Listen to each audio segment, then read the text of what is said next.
Hello, friends. Hope all of you are doing good.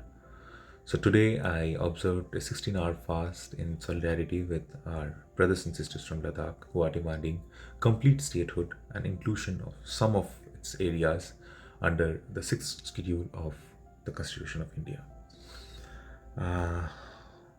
The movement is led by Sonam Wangchuk, who is a master environmentalist and environmental scientist, if I could use that adjective. He's basically a mechanical engineer, passed out from NIT Srinagar, and he has done his postmaster's study in France, and which he did on sustainable development, basically the conservation, sustainable management of architectural, archaeological, and historical heritage. He's also a he's also a brilliant educationalist. He has been the founder of SECMOL, that is the Students' Educational and Cultural Movement of Ladakh. He founded this organization with his brothers and some of his friends in 1988, and from 1993 to 2005, he worked as the only editor, as the editor of the only magazine of Ladakh, only print magazine of Ladakh, Ladakh's Melong. In 2001, he was the advisor for the education in the Hill Council government. He founded Ladakh Voluntary Network and served as secretary of the executive committee. He was entrusted with the formulation of policy on education and tourism of the government's vision document, Ladakh 2025, in 2004. He was appointed as a member in a National Governing Council for Elementary Education in the Ministry of Human Resources Development of Government of India in Manmohan Singh's government. In 2013, he built ice stupas, which is one of his master innovations, brilliant innovations, so to say, and which basically stores wasted stream waters during winters in the shape of giant ice cones to be released during springtime for farming activities. He is also responsible for building uh, solar mud huts in Sikkim, in Ladakh, and various other mountainous regions. As we know, he has a degree in earthen architecture. That means he's qualified enough to uh, innovate, to make these solar buildings.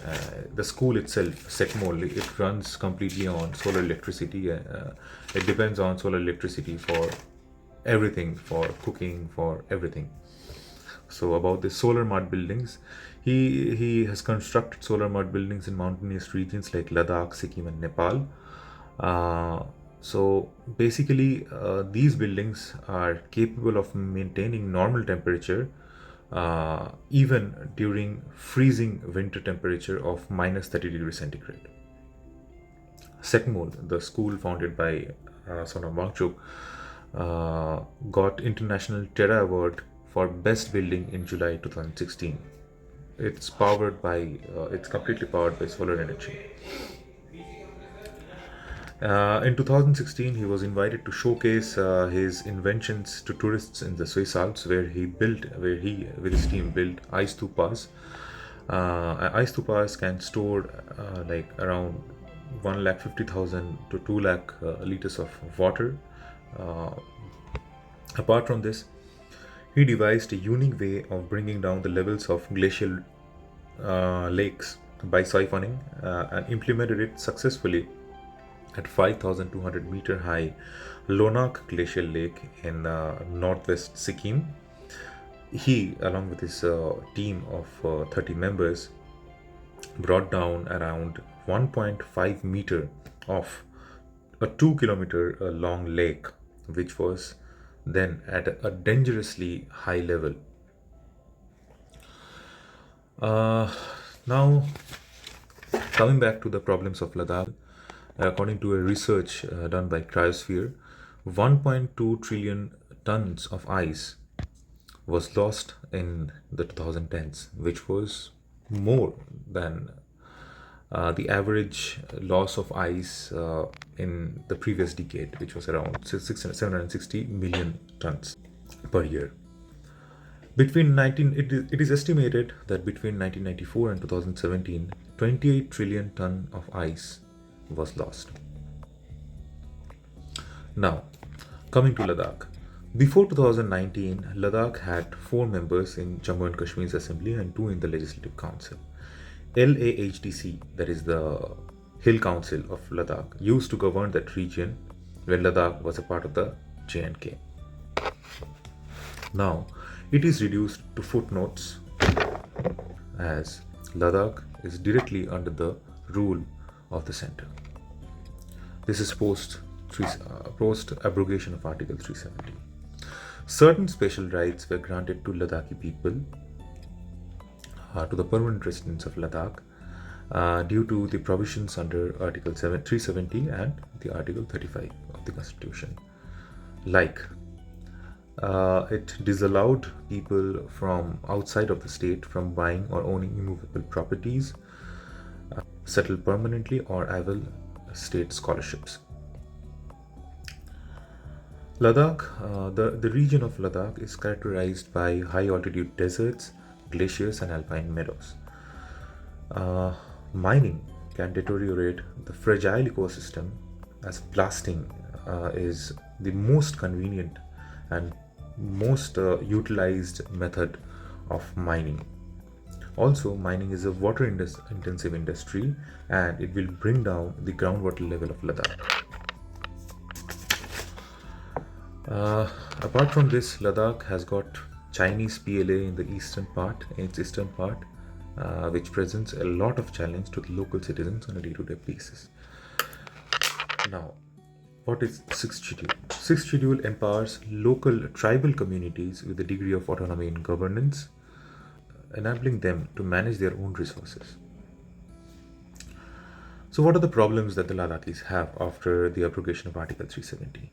So, now there is no public service commission in Ladakh, and coupled with the lack of a comprehensive employment policy, this is leading to a lot of discontent among the youth population. The formation of Sixth Schedule can facilitate locally relevant development initiatives, resulting in better socio-economic outcomes. If Sixth Schedule is implemented in Ladakh, it can form autonomous district councils.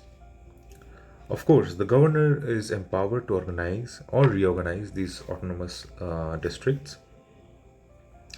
These district councils will be consisting of 30 members, 26 elected by the locals and 4 by the governor. This district councils could make laws on lands, forests, canal water, shift in cultivation, village administration, inheritance of property. Of course, all these laws would be needing approval from the government. It can also constitute village councils or courts for settling disputes between tribal factions. It also has other provisions like managing primary schools, markets, fisheries, etc. So basically, this would promote a sort of local governance in the region, and this will empower local people to decide about the way of development they want in that region. Having more power in the hands of the locals is very much important in such regions. Why? I'll tell you why. Most of the people of Ladakh, more than 90% according to Sonam Wangchuk, are tribals. They have been leading a tribal life since ages, hundreds and thousands of years. So, some of the things that work in the cities, for example, minings, Ladakh is definitely among, we have a lot of resources. It's a resource rich region. Not only Ladakh, the entire Jammu and Kashmir region is a resource rich region. We have resources everywhere. It's not like Ladakh is the only place in India that have resources. So we have resources everywhere. But the way these resources can be tapped uh, is a little bit different from the way uh, it can be tapped in other parts of India, because this region is a very fragile region. I'll give you an example. I'll talk about Kashmir. I'll talk about Jammu and Kashmir, and I'll talk about a certain article that I read in Scroll. In the article was published in August 2023. I think this will give you a better idea about what I want to communicate over here. So, an article in Scroll in August 2023 tells us the story of how unchecked sand mining in Pulwama is becoming a threat to the local rivers. Miners are using bulldozers, excavators, and earth movers, which are forbidden under the environmental norms. This is leading to a speedy decline in the population of fishes in the rivers. Mechanized riverbed mining damages aquatic life by extracting sand and gravel at the bottom of the river, which serve as a key to the nourishment and breeding of fish. Dr. Farouz Ahmed Bhatt, Dean of the Faculties of Fisheries Department at Shady Kashmir University of Agricultural Sciences and Technology, says riverbed mining should be banned as their research concluded that mining is not feasible for the natural ecosystem of the fish. It is not just pisciculture that has been affected, according to local villages. Extensive riverbed mining has changed the topography of rivers, affecting water sources and drying up farmlands, sometimes even leading to the death of mining workers.